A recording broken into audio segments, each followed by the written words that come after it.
Welcome, everybody. It's another Tuesday night, and we're talking spring bear. Maybe touch on a little bit of the end of the ice, but it's pretty much gone. The season's mostly done, unless you're gonna chase some trout. So, hey, how was your guys' weekend? How are things? Been good. Just kind of sticking around home. I didn't get out to do any fishing this weekend. We came back from Saskatchewan last week, and now we're just going to kind of stick around home for the most part. And nothing too exciting right now. Doing good on this end. Thought March might go out like a lamb because it kind of came in like a lion, but it's not been really good weather to get out ice fishing unless you had a hut or something. I'm hoping I can still sneak out for perch or walleye in the next 2 evenings, and then there's always trout, and we have lots of ice up here in the north. For sure. Yeah. So, Dana, you're expecting a new addition to the family right away?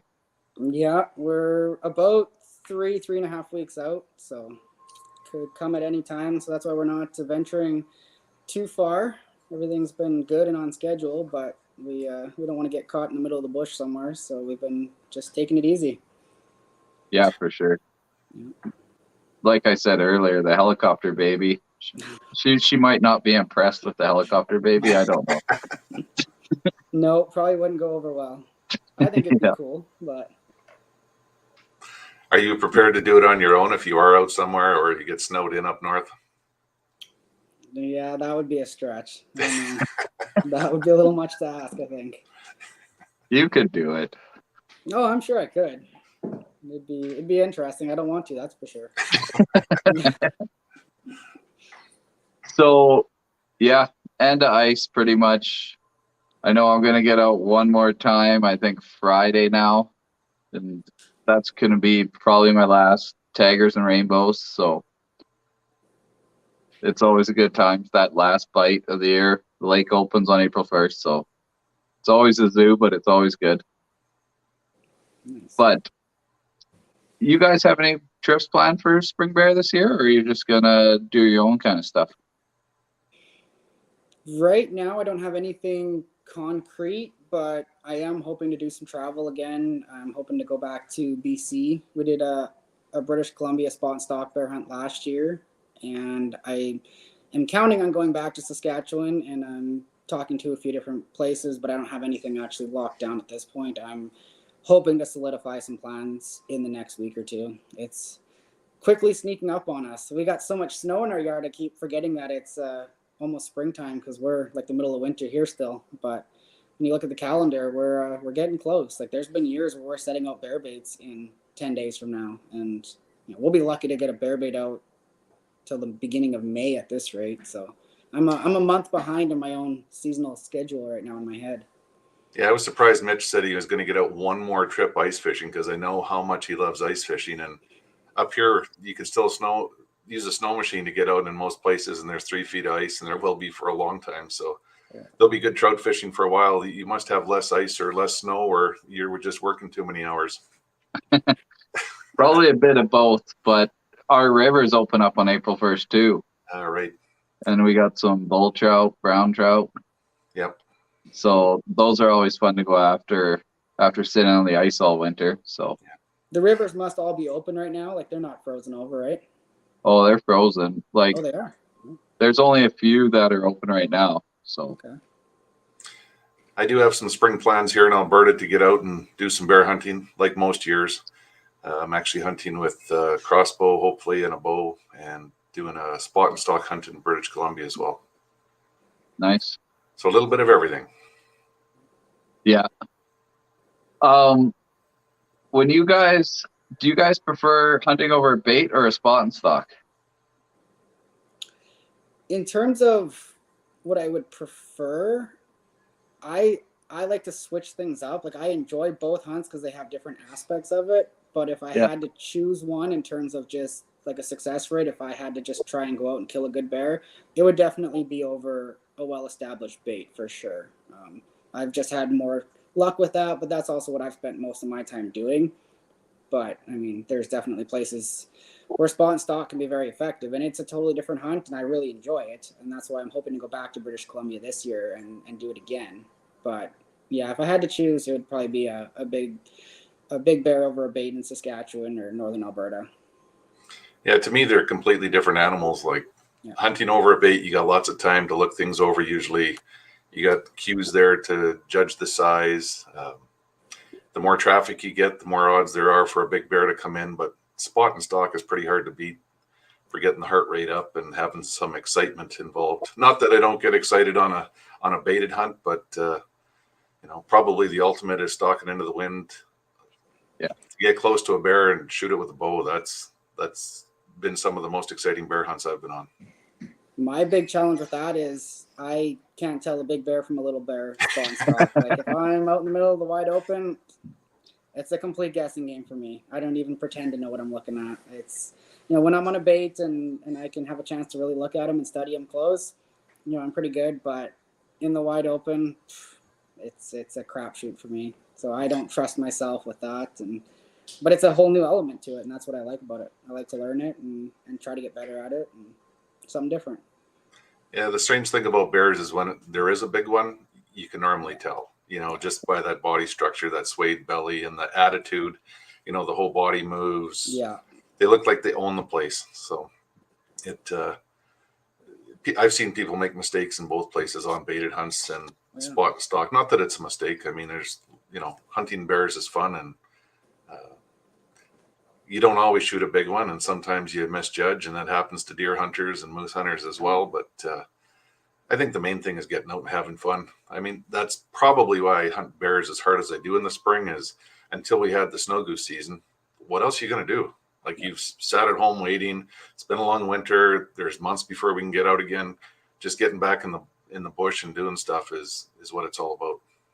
And there's no such thing as a bad night in a bear stand either. I find, like, because you always have bears all over you. They have such individual personalities. You can sit there and watch them all night and laugh and smile at them, and like they're very entertaining to watch and to just be around. So like Brad said, I enjoy doing it just for something to do in the spring, and I like watching them. Whether we kill a big one or not, it's just fun to be out there. You learn something every time you go, and there's always something to watch. Yeah. My motto I love the personalities on them. The personalities Right. are my favorite. Everyone that comes in, and when you get to know them a little bit, like we've spent years, baiting the same bears, and they have a personality. You get to know them, and it's consistent, and it's kind of funny. I enjoy that aspect a lot. My motto's always been the best way to ruin a bear hunt is to shoot a bear. Yeah, 100%. Yeah. If you don't, you're out there again the next night, or planning and watching and being very involved in what's going on. Oh yeah. Yeah, every time I walk into my bait, I'll bring a pie or a cake and put it right on top. It's my sacrificial pie or cake. If it happens, it happens, but it's always fun to watch them get on that. The one year I brought gingerbread house we made at Christmas, but I think I have that on film, and I did shoot that bear, I think, somewhere. But it makes for interesting photos. Oh yeah. Oh, definitely. They're just like picking off a gumball. Yeah. Oh yeah. But yeah.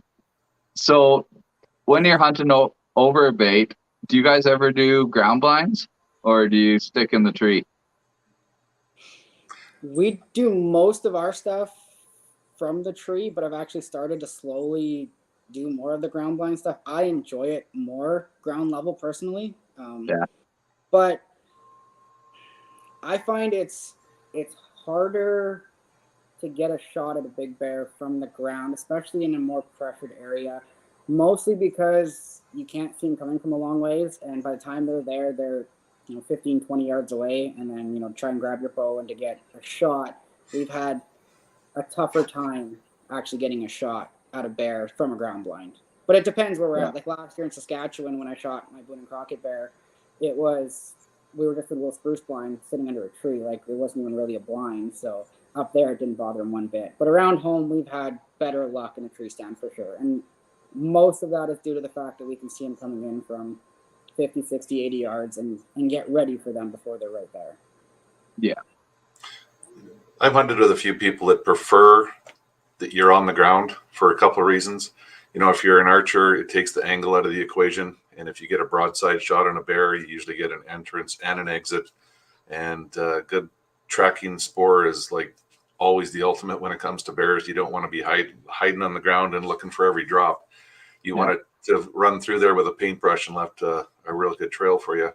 So I've been fortunate. I've hunted with lots of different resident hunters and outfitters, and some of the guys that really pay attention, they don't like the tree stands. They say the bears pick up your wind easier. They see the movement, they see you, and building a ground blind out of natural material that's right there, not setting up a pop-up blind, is an advantage as far as they're concerned. And I've seen that. I've been on some hunts where I've taken bears at eye level, and most of the time they don't see you. If they do, they're curious. They're going to come over and check you out, and sometimes they get real close. If it's a pop-up blind, again, it's something that's I think they just look at it as something that's unnatural and they have to check it out. So quite often, if you put a pop-up blind, and you see that on lots of TV shows, guys are sitting in a blind that hasn't been there for weeks or a month, and the bear's got to come and look in the window because he wants to know what's there. Yeah. Do you guys agree with the sentiment of every single bear you'll ever kill in your life on a bait knows you're there before it comes in? Like, I believe that you'll never outsmart a bear completely to the point where, he's not going to have any idea you're there. I think that they're always going to wind you.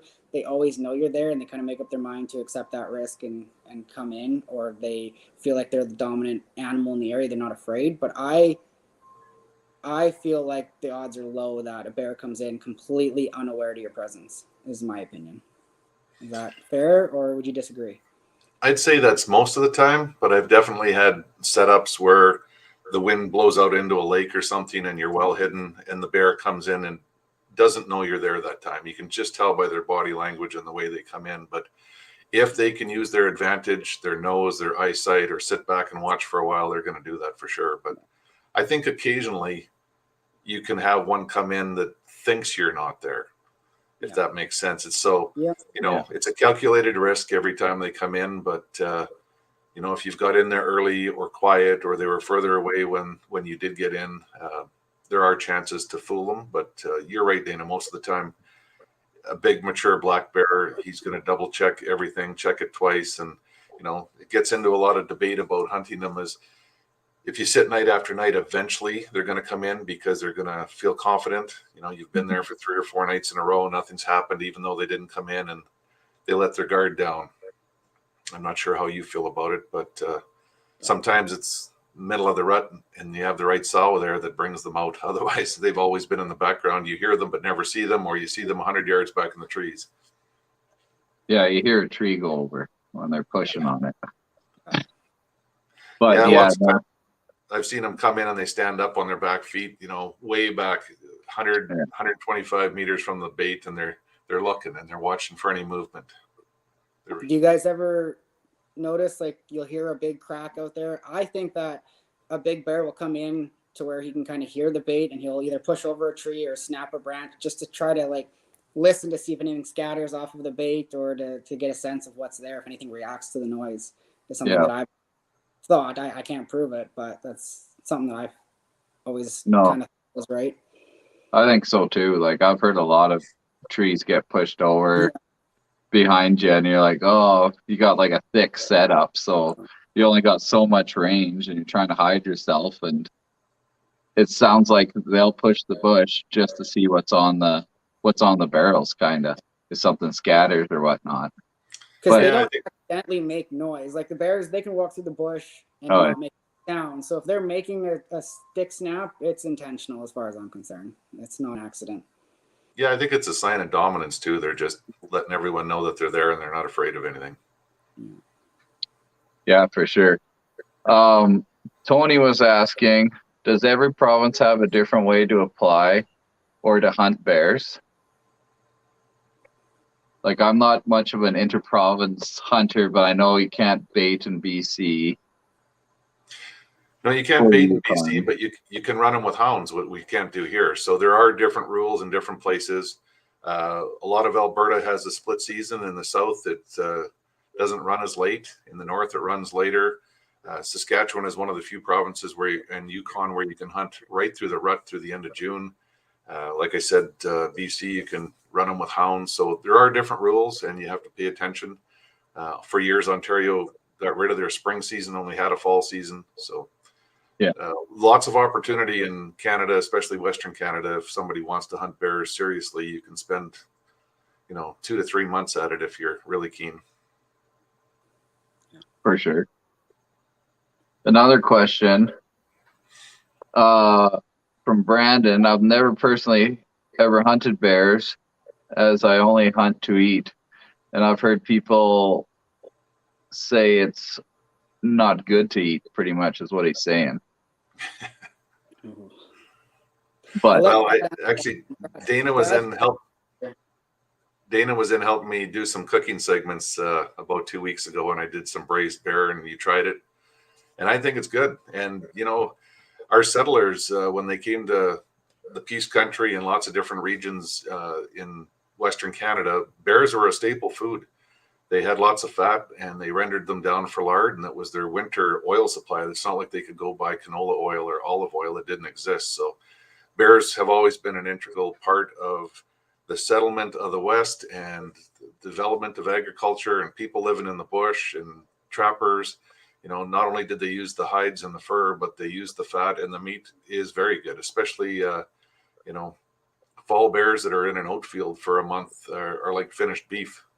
And it doesn't take them long in the spring when they get out and get on the grass to get going as well. So I've eaten spring bears and fall bears, and they're very good.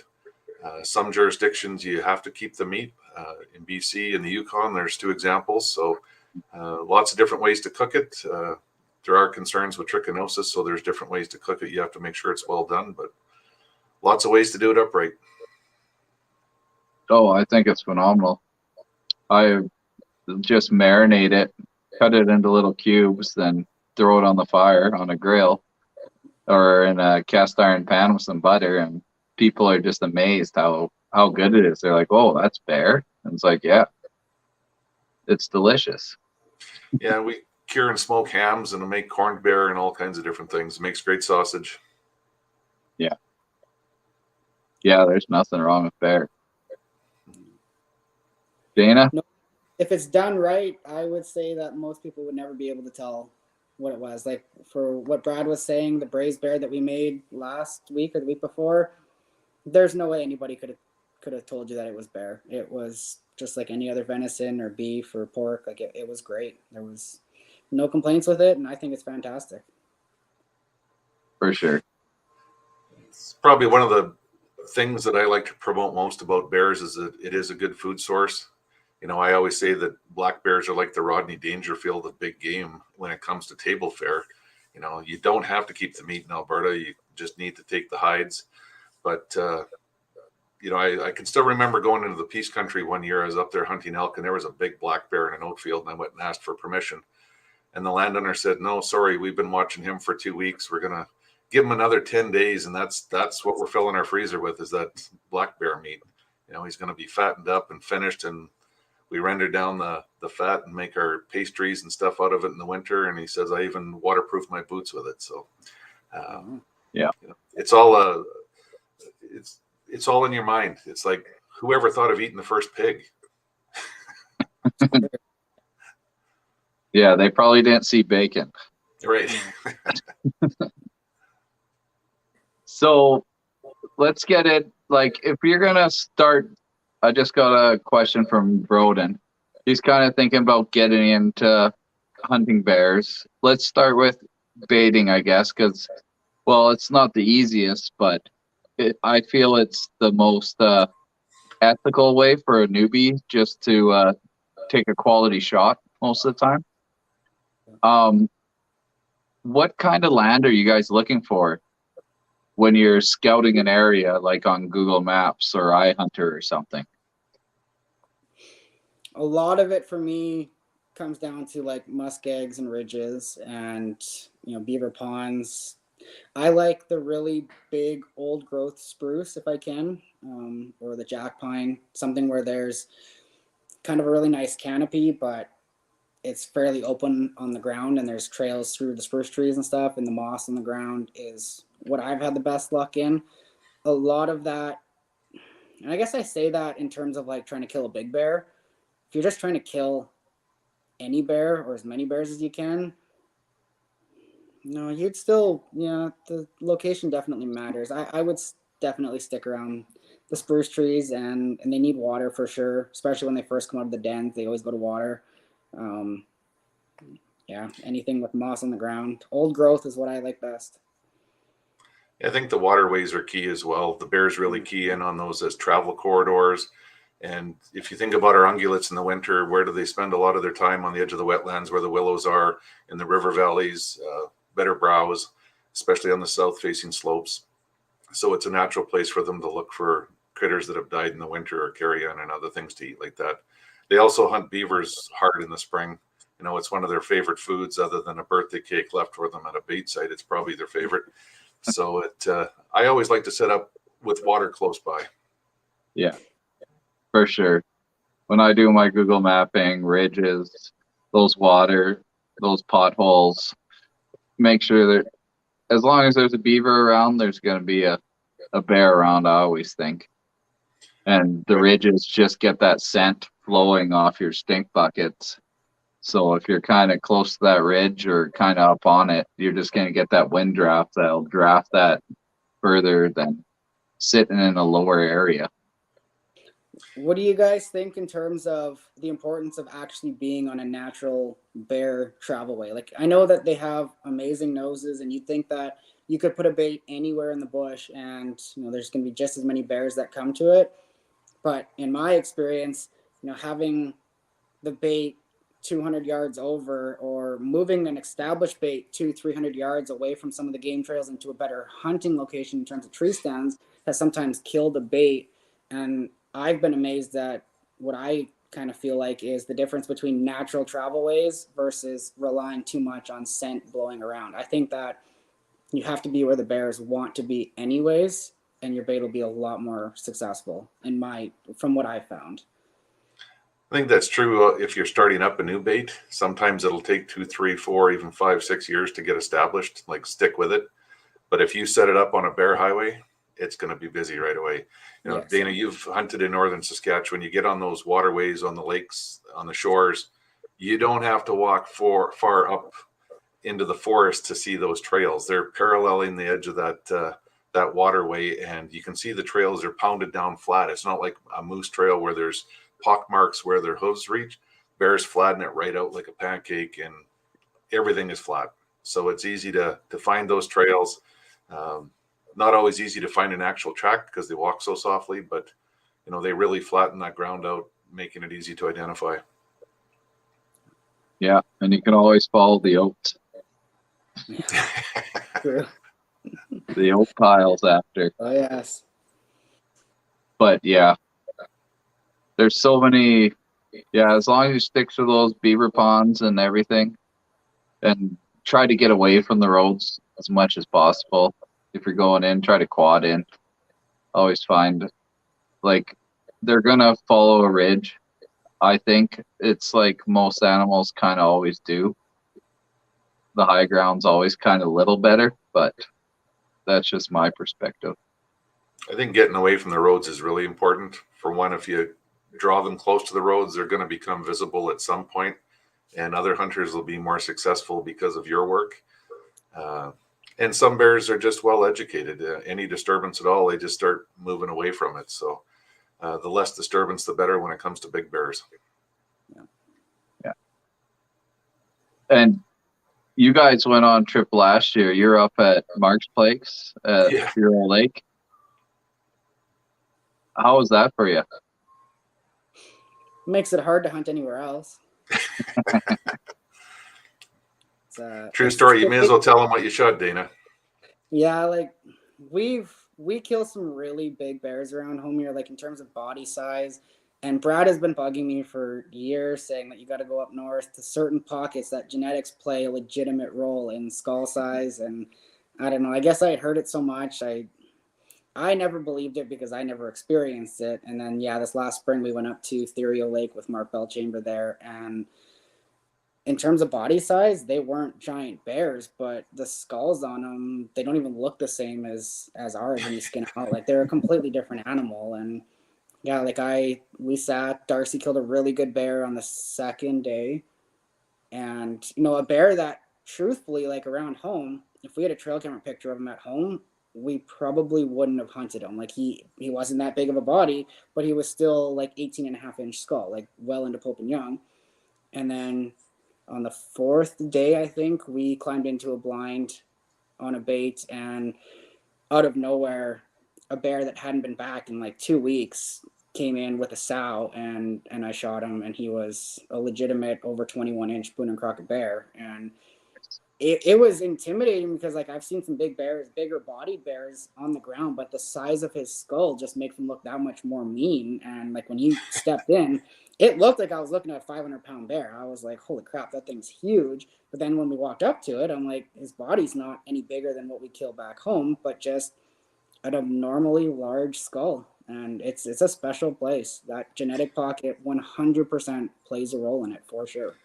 Yeah, I don't know why they've developed bigger skulls. It has to be something to do with their diet, but they're built like a pit bull is the best way to put it. Their heads are just so big and blocky.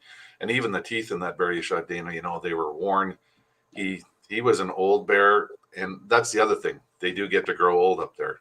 I mean, you can set up baits in certain areas up there where Mark runs things. You're basically drawing bears from hundreds of miles away. There's no other roads. So you don't know where they're moving, what's going to show up. He shoots big bears every year. And then next year he's going to shoot big bears again because he's got such a huge population and area to draw from. So it's a very unique place to go.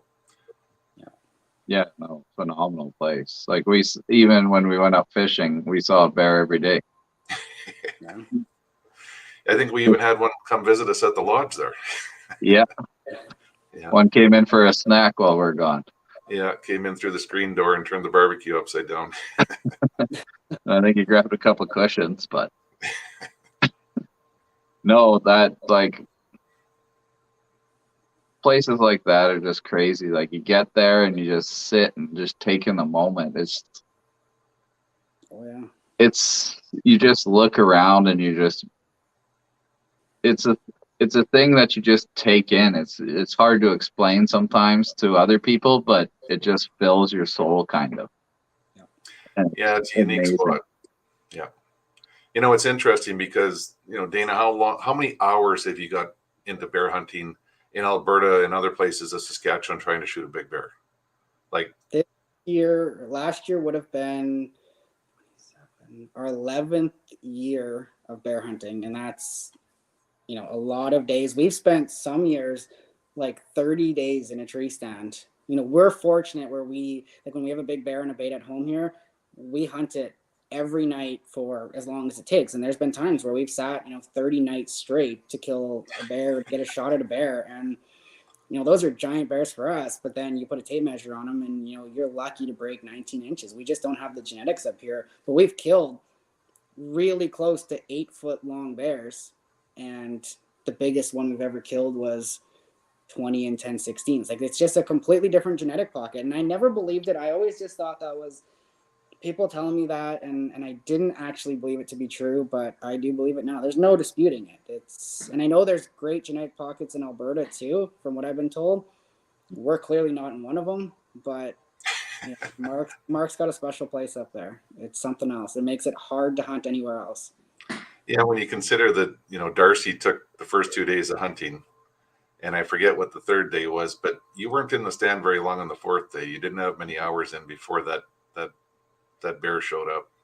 No, we were actually going in to hunt a different bear, which was also a really good bear. Like we figured he was going to be 20+ inches, and we got to the bait after shore lunch fairly early, and he had actually just been there and tipped the barrel over. So we checked the camera, reset everything up, climbed in the blind, and I was just kind of sitting there waiting. I knew he was going to come back, and I don't even know if we were there for an hour, and we actually heard them coming before we seen them, and we heard a sow moaning and groaning, and she was being chased. So she was popping her jaw and moaning, and then he was kind of huffing, and immediately I knew it was a boar and a sow coming, and I just assumed it was going to be the other one. And as soon as they stepped out on the trail, I couldn't believe it. It was ginormous, and it wasn't even that he was big. He looked so much meaner than our bear. because of the way that their skull looks. Like they just, and he turned and he come, like he was only probably about 9 yards from us at one point, and we had nothing, no cover. We were literally sitting underneath a tiny little spruce tree. Like there was nothing between us, and it was a little bit intimidating. And anybody who's hunted with me or spent any time with me in a bear stand knows that I'm probably way too not cautious in terms of bears. Like I like to play with them and push my luck a little bit, but this bear, he definitely put me on notice. I was a little bit nervous. It was no, it's something I'll remember forever. It was definitely a highlight of my bear hunting career. it sounds awesome, man. The point is, if you want a big bear, go to where there are big bears. That's what we had other guys in camp that had never hunted bears before, and there was another buck bear shot by a first-time bear hunter that was pretty spectacular as well. Yep.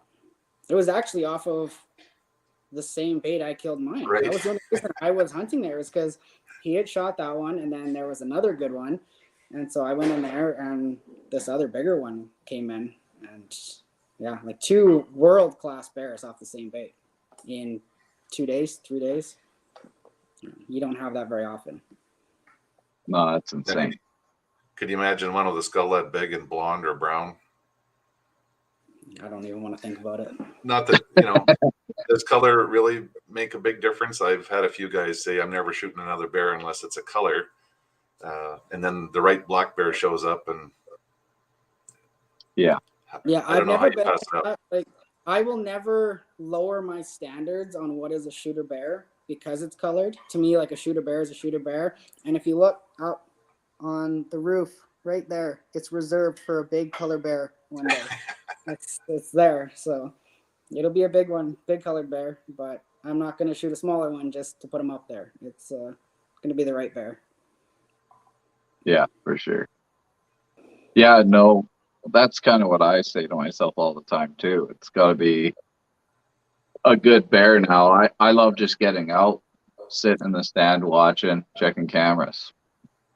More than anything, if a big bear walks in, well, we'll see what happens. But to me, it's the match. It's trying to outsmart a big bear because they are smart. They're not dumb. They've survived. Like some of those bears are 12, 15, 20 years old. Like they've spent a lot of time in a pretty rough place to make a living. Like, so they're not easy to outsmart. They're not easy to kill. And, especially in a pressured area like where we're at, to me, the big challenge is trying to outsmart them. It's like me with whitetail. It's with everything, is the hunt is about trying to outsmart one particular animal. And that's why I do it. For sure. What's easier to get, a big deer or a big bear?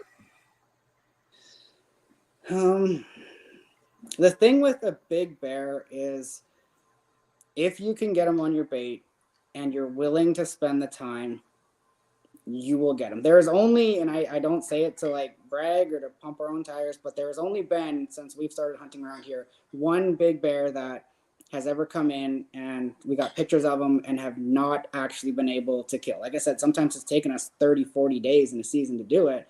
But most of the time, if you spend enough time and if you bait properly, and there's different tips and tricks and techniques to try and get them to come out, but you can usually outsmart a bear. I'm not a good enough whitetail hunter to say the same. So I would have to say bear is a little bit easier. And I think that has mostly to do with the baited aspect of it. But it's certainly not easy. Neither of them are easy. Both of them are extremely tough. Right. So your motivation to hunt bears is like anything, Mitch, you like them on the barbecue, but you'd like to shoot a big one. We're kind of lucky in Alberta. We can harvest 2 bears in a lot of zones, but yeah, you go to Saskatchewan, if you harvest a bear, you're done for the year. Yeah, no, I'm not a trophy hunter by any means. I'll like, if I hunt a lot of bush, like I don't hunt farmland or anything. I'll go out west, and if it's getting late in the season, I'll grab something for the barbecue that's gonna melt in your mouth, But I'll put in the time. Last year I didn't have the time. I did my moose hunt. Took a very nice moose. It was which was awesome. We called them right in 20 yards. I wish I had my bow instead of a 300 Weatherby, but mule deer hunting, I blew out my ankle right when we located some good bucks, so I kind of screwed that hunt. But with work and stuff, I kind of just have trips now, I guess. But your final motivation is always the barbecue or the grill. I mean, if you went on a mule deer hunt and you had a chance at a couple big ones, and you had a chance the last day to put one in the pot, you would. Mule deer down south, I don't know. That's all pack out. I'd probably just go grab a whitetail somewhere else. Yeah. Because there's near 7K, so at least back in there. Couldn't imagine having a winter where we didn't have a freezer full of wild game. No, like that meat's, it's delicious. And people that don't think it's delicious, I just don't think they give it the chance or have just that mindset, because there's nothing wrong with it. I find cow gamey now, I think. Yeah. Tallow does have a strong flavor, and that's what beef fat is. So it's what you get used to, and learning how to cook things properly. And I do lots of food stuff. I tell people, lots of people ruin pork chops. They overcook them, make them tough and not very good. So, wild game cooks a lot faster. It's very lean. So it's quick. It's easy to overcook it. Yeah. That's funny. Oh, Broden. But you guys more prefer archery than rifle for bears? Yeah, believe it or not, I've seen more bears wounded and not recovered with a rifle out of a bear bait than a bow.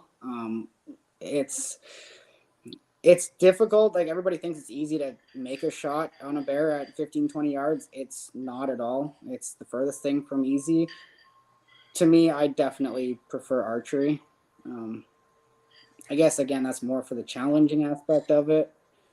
But in terms of like lethality or how lethal they are, they're probably fairly similar. I guess it's ultimately what you're comfortable with. But me personally, we enjoy using a bow more than anything. Yeah. That's funny you bring that up, Dana, because I mean, when it is up close and personal, the archery adds an element of excitement to the hunt. Although I've seen a lot of people wound bears with rifles when they're that close. And if I had one recommendation, I'd say use something big and slow. Yeah. If you're going to use a rifle on a bait and you have the opportunity, use a 45-70 or Grandpa's old 30-30. Yeah. The ballistics, everything just acts a little bit different when you're 20 yards away. If you got a big Magnum rifle and all that energy, I've heard all kinds of different theories. The bullet goes through so quick, it doesn't open up. But something big and slow, like you're driving a golf ball through them, is very efficient. With open sights, if you can help it, or a very low-powered scope. I've seen a lot of people show up. When I used to guide, especially, some guys would show up with their $10,000 custom rifle and their 4 to 12 scope or something, and at 15 yards, you put their scope up, and all you see is black. You can't see nothing, and it's just shot placement was tough for them. So, very low-powered scope or open sights is ideal. Yeah, or illuminated. It's really hard to see a black reticle on a black bear, but you get it as a red dot or something on there, and it makes a world of difference in terms of picking that exact spot that you should place your bullet. And they have a big kill zone, but would you guys agree that, like, a bear will die very quick if you hit them perfect, but if you make even a slightly bad shot, they will run and run. And I've always said that if you don't recover them in the first 100 yards, every 100 yards after that, your odds go down in half. We've had terrible luck recovering bears that have gone past 100 yards. If you hit them right, they will die. They'll run 40 yards and die.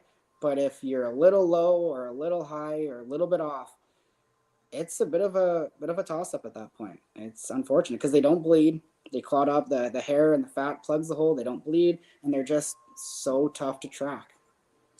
Yeah, it's a good point. I always tell people, if you're shaking and you have that excitement and that adrenaline, give it time. Chances are that bear is still going to be there. If it leaves, he's going to come back. But if you're shaking and you can't make sure you have that shot 100%, just to take 30 seconds, take 60 seconds, take what it is required to just get your nerves in order. It's very important. I think a lot of people underestimate the fact that, oh, it's only 15, 20 yards, you can't mess it up. And then they don't focus as much, they don't put the time and effort into it. But I have seen, and us personally, we've lost and seen more bears not recovered or poor shots at 15, 20 yards than a lot of other animals. And I think a lot of it comes down to just complacency and, thinking it's a chip shot. It's no big deal. Well, It's and the just, other thing is, I think a lot of people are sighted in for 100 yards or further. And if you've never shot 15 yards with your rifle, you should do it. oh yeah. Yeah. Do you guys, with archery, fixed blade or expandables? I've always used fixed blade. I've never had any. I shouldn't say I've never had luck, because I don't believe I've ever shot a bear with an expandable. I don't think I would want to, though. If I could avoid it, I'd want to shoot fixed blade. They're tough. I've shot them with both. Yeah. They got big ribs, big shoulder blades. I mean, it don't matter what you're shooting. If you put it in a shoulder blade, it's not going through. I've just always personally preferred fixed blade for everything. Yeah. I always say when it comes to broadheads, you have a confidence broadhead, something you've used a lot and you've been successful and you have confidence. So I've used lots of expandables and I've shot my share of bears. Oh, yes. Yeah. I'm an expandable guy on bears. Yeah, that slap cut is pretty nice where it opens up and leaves a good trail. And again, it's just like a bullet at 15, 20 yards. You need to put it in the right spot. You can't make up for a poor shot by adding 2 extra blades or a bigger cut or something like that. It's got to be in the right place.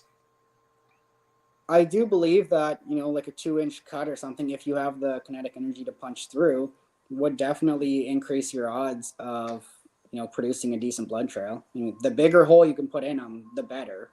But for me, short draw length, I don't want to shoot a super heavy arrow down there. So I don't want to shoot a 2-inch cut broadhead. So I stick to a smaller fixed blade and just focus on putting it where it needs to go more than anything. Yeah, no, I run heavy poundage and a big expandable, and I've never had a problem. Yeah. It's always been clean through and just looks like gallons. That's what you want. Yeah. But yeah, it's all preference as well. What you're comfortable with, shoot what you're comfortable with. Because if you're sighting in with that, you might stick with it. Never go into the season not shooting your expandable or your fixed blade before you take it out. No, always. Dana, when you hunted BC, did you have a firearm or a bow? Spot and stock? I had both, but we were primarily trying to do it with a rifle. It was the first time I was doing it, and I really wanted to do it with a rifle. The right situation, maybe would have been a bow. Actually, you know what? I don't know if I even brought my bow on that hunt. I think I left it behind last minute. I think it was just strictly rifle last year. Yeah. I bring that up because the spot and stock hunts are a lot of fun. I mean, I still enjoy getting out with my rifle or a muzzle loader and, trying to read the sign, setting up for an evening bear to come out, or trying to sneak in tight if the wind's blowing and can cover up your noise and keep the scent going in the right direction. It's a lot of fun. Yeah. My first bear was a spot and stock in a clear cut. It was awesome. Actually, it was the first time I ever bought a bear tag. I'm like, Dad, let's go bear hunting. So we went and got a tag and we went out, and there was one in clear cut, and we made a good stalk on it. And I think we got to 80 yards and bow. But yeah, spot and stock's a lot of fun. Even everything's a lot of fun. It's hard to choose which is better for me. Yeah, go ahead, Brad. I was going to say we're fortunate in Alberta because we have a very stable bear population, and that's why they started baiting in the first place, is to try to reduce the number of wildlife complaints, and that was part of the equation. But there's lots of opportunity to get out. You can do a spot and stock hunt in the mountains, which is still an awful lot of fun. It's almost like sheep hunting, class in the alpines and the clear cuts and different things, and then trying to get in tight. Yeah, no, I got some buddies that want to go down south for some of that this spring. So Should be a fun venture. Shot placement. I've heard from some people a little farther back, and other people put it right in the lung area. What's your guys' preference? Stay behind the shoulder. Don't shoot the shoulder. Yeah. And you don't want to be high. I No. find you want to be mid body or below. We've never intentionally shot further back, but I will say that we've shot some bears that we hit them further back, and at the time I wasn't thrilled about it, but it's been very lethal on them. I don't know if I would intentionally aim further back, but it's definitely will work if you do happen to hit them a little bit further back. I say the bigger danger is being too far forward. Yeah. On a bear. You can get off those vitals, you can break a front shoulder or something and not recover the bear. I've seen that several times. You know, a lot of people think it's like a deer. If you shoot it in the shoulder, it's the best shot, but it's not. You have to be behind the shoulder. Yeah. For sure. Quartering away. Yeah. Little further back has always been a great shot for me, and I've never had a problem tracking within 60 yards. So I found the same.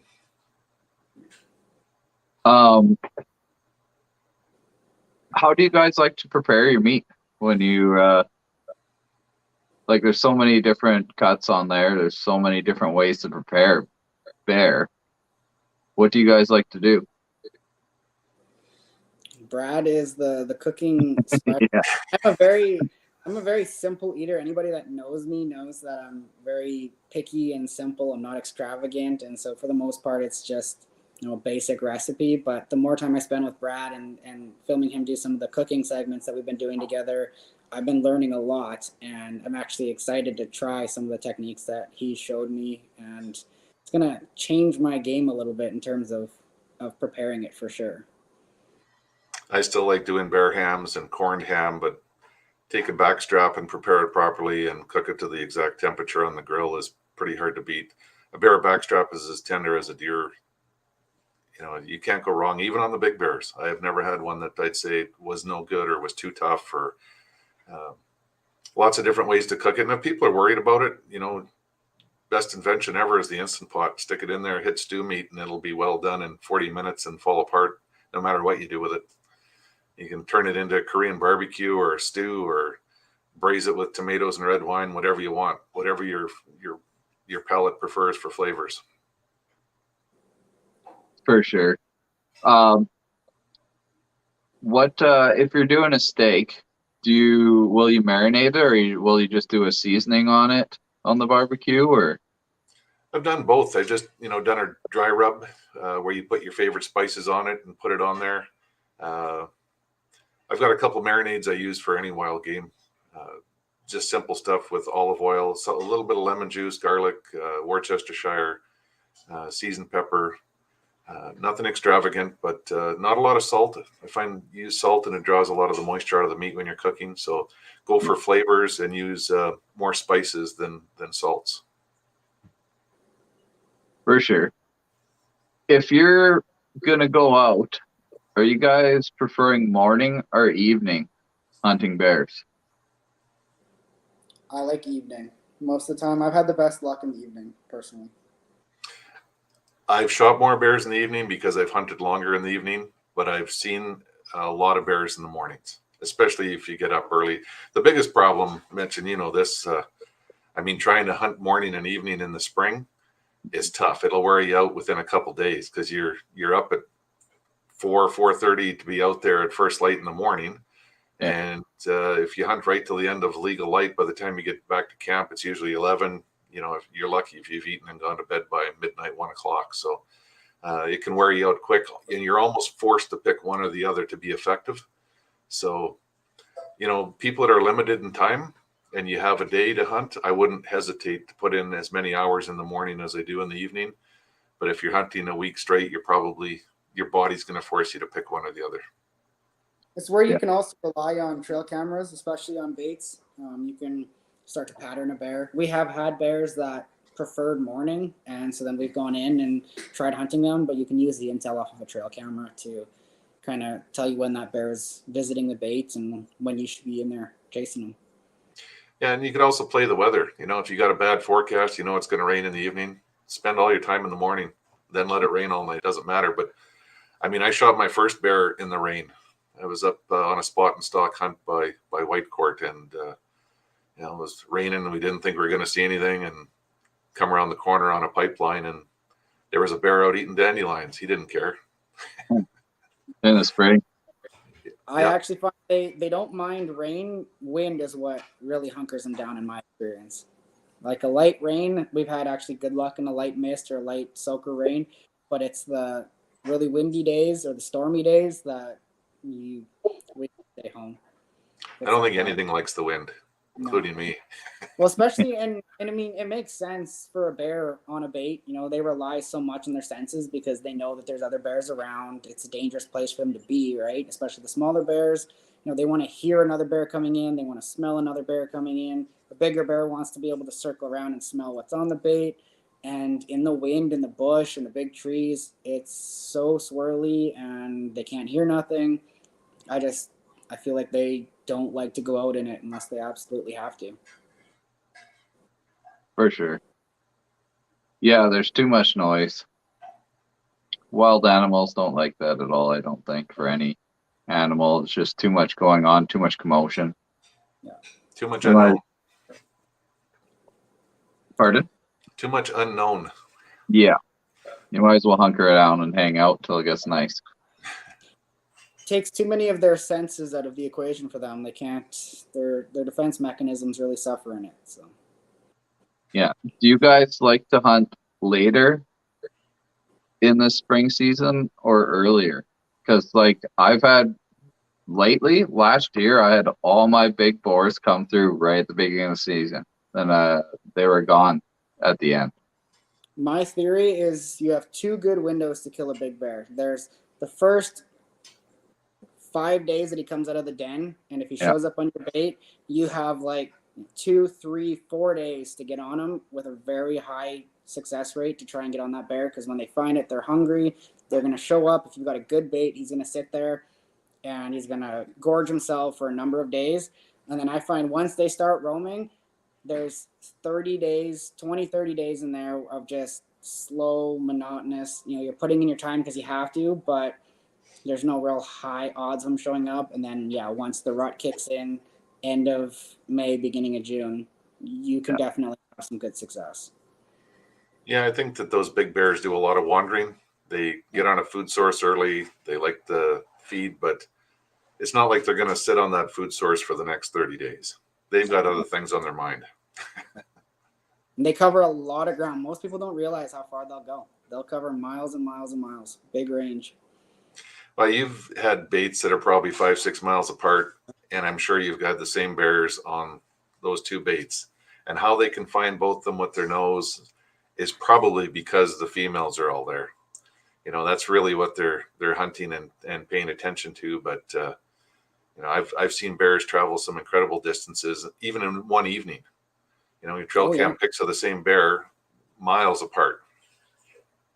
The part I do like about later in the season is if you're on an active bait, just like what we did it last year at Mark's place, you never know what's going to walk in with a sow during the rut.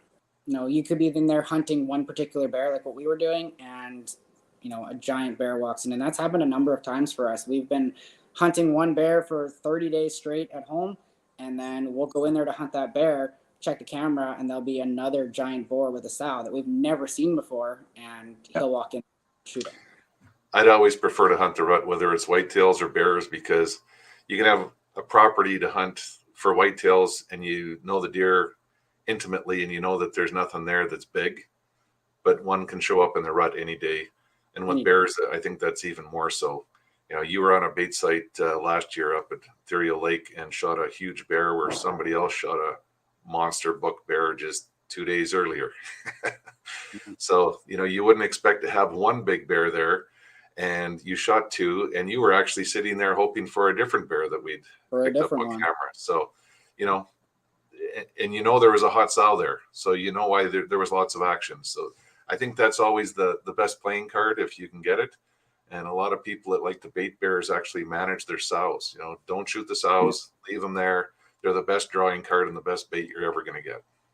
And if you are able to get a big boar that's hooked up with a sow on your bait, you do actually have a really good window, because that boar will go off and push that sow around all day. Runner, she's tired, she's hungry. So she, in my experience, will come to the bait, multiple times throughout the day, all different hours, because she's being chased around, she's hungry, and then that boar follows. The largest bear that we've ever killed at home here, we only had like 2 pictures of him all of May, and then the very end of May, he showed up with a sow, and from the minute we got the first picture of him with the sow, they were there every 3 hours for 2 days. And then we sat the one night, didn't kill him, and then the next night he come in like 5 o'clock in the evening, and just with the sow, and she was bringing him in every couple hours because he was pushing her so hard. She was hungry and she just wanted to hang out at the bait. Do you guys, lots of guys start off with a certain style of bait, then they'll change their bait later in the season to keep them around. Do you guys adjust your baits, or do you go from like meats in the spring or the early season, then go to more sweets later on? We don't personally, but I'm not saying that's the best way to do it. I don't, because it's just what I have access to, and Yeah. I'm able to outbait most other people because, again, I can be at my bait every day, and I can sit there every day, and it never goes empty. It's full every day. I find there's a window in May where, like, when the grass really starts to green up, the tree buds come out, where I don't care what you're using in your bait. You're not going to compete with the grass. It's just going to go dead for a week or so. It's miserable. But if it was up to me, if I had to, like, 1 year to just build a game plan, I would start out with meat in the early season, and then slowly shift towards sugars and sweets towards the end of it, if I had to choose. Yeah. I've always been pretty consistent. Oats, oil, sugar, and if you want to put some smell in there, liquid smoke or raspberry jello powder or something to help out, you can. Deep fryer grease around the bait site. I think they move that scent around a lot. They track it around and put it on the bear trails, and it all leads back to your spot. So just make sure you clean up everything when you're done. Yes. Yeah, for sure. Every year end, pull out your stuff. It's your due diligence. So keep it clean out there. But we have a contest going on for this month. We got a Dakota Lithium 23 amp battery and a package of lures from Lexi Lures. So you guys will have to pick an emoji, and it's got to be a good one because you don't want to figure it out quick. So they got to search for it. So when you're ready, let me know. Then we'll go Dana, then Brad, then whoever posted up first will get entered. Then next week we'll give away that prize to the winner. Like, I have to describe it and then they have to guess it, or what do you mean? Yeah, just pick an emoji like that you've seen.